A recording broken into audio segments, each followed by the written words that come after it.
ಗುರು ಶಿಷ್ಯರ ಸಮ್ಮಿಲನ ಕಾರ್ಯಕ್ರಮ. ಇಂಡಿಪೆಂಡೆನ್ಸ್ ಸಂಗ್ರಾಮ್ ನ್ಯೂಸ್ಗೆ ಸ್ವಾಗತ. ಗುರು ಶಿಷ್ಯರ ಸಂಬಂಧದ ಮಹತ್ವವನ್ನು ಸಾರುವ ಅಪರೂಪದ ಕಾರ್ಯಕ್ರಮ ಧಾರವಾಡದಲ್ಲಿ ನಡೆಯಿತು.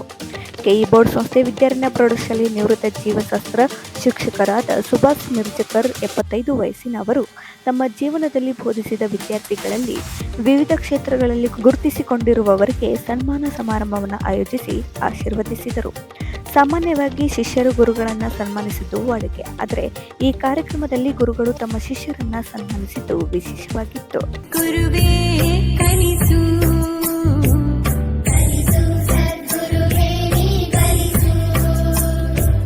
ಕಾರ್ಯಕ್ರಮದಲ್ಲಿ ಬೆಳಗಾವಿಯ ಲೋಕಾಯುಕ್ತ ಡಿಎಸ್ಪಿ ಭರತ್ ರೆಡ್ಡಿ, ಹೆಸ್ಕಾಂ ಕಾರ್ಯನಿರ್ವಾಹಕ ಅಭಿಯಂತರ ಅರವಿಂದ್ ಕದಕ್ಕರ್, ನಿವೃತ್ತ ಲೆಕ್ಕಾಧಿಕಾರಿ ವಾಲ್ಮಿ ಬಸವರಾಜ್, ಎಂ ಹಿರೇಮಠ್, ಪಕ್ಷಿ ಮಿತ್ರ ಹಾಗೂ ಪಕ್ಷಿ ತಜ್ಞ ಡಾಕ್ಟರ್ ಪ್ರಕಾಶ್ ಗೌಡರ್, ಅನುವೈರಾಲಜಿಸ್ಟ್ ಡಾಕ್ಟರ್ ಶಿವಾಜಿ ಕಾಶಿನಾಥ್ ಜಾಧವ್, ವಾರ್ಡ್ 15ರ ಪಾಲಿಕೆ ಸದಸ್ಯ ವಿಷ್ಣು ತೀರ್ಥ ಕೊರಲ್ಹಳ್ಳಿ ಹಾಗೂ ಹಿರಿಯ ಪತ್ರಿಕಾ ಛಾಯಾಚಿತ್ರ ವರದಿಗಾರರಾದ ಮಿಲೆಂದ್ ವಿಷ್ಣು ಪಂತ್ ಪೀಸೆ ಅವರನ್ನ ಸನ್ಮಾನಿಸಿ ಗೌರವಿಸಲಾಯಿತು.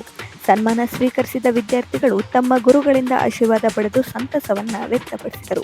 ಕಾರ್ಯಕ್ರಮದಲ್ಲಿ ಮಾತನಾಡಿದ ವಾದಿರಾಜ್ ಕಾತ್ವಟೆ ಅವರು, ಗುರು ಶಿಷ್ಯರ ಸಂಬಂಧ ಅವಿನಾಭಾವ ಸಂಬಂಧವಾಗಿದ್ದು ಇದನ್ನ ಜೀವನ ಪರ್ಯಂತ ಕಾದುಕೊಂಡು ಗುರುಗಳ ಮಾರ್ಗದರ್ಶನದಲ್ಲಿ ನಡೆದರೆ ವಿದ್ಯಾರ್ಥಿಗಳಿಗೆ ಯಶಸ್ಸು ಖಚಿತ ಎಂದು ಹೇಳಿದರು.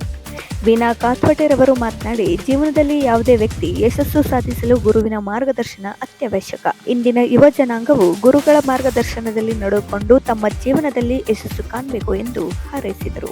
ಸುಖದಾ ಸಂಜಯ್ ಮಿರಜ್ಕರ್ ಕಾರ್ಯಕ್ರಮವನ್ನ ನಿರೂಪಿಸಿದರು. ಅಕ್ಷತಾ ರವಿರಾಜ್ ಗೊಂದ್ಕರ್ ಪರಿಚಯ ಮಾಡಿಕೊಟ್ಟರು. ದಿನಕರ್ ಮಿರಜ್ಕರ್ ವಂದಾರ್ಪಣೆ ಮಾಡಿದರು. मेरी जिंदगी सवारी मुझको गले लगा के बैठा दिया फलक पे मुझे खाक से उठा के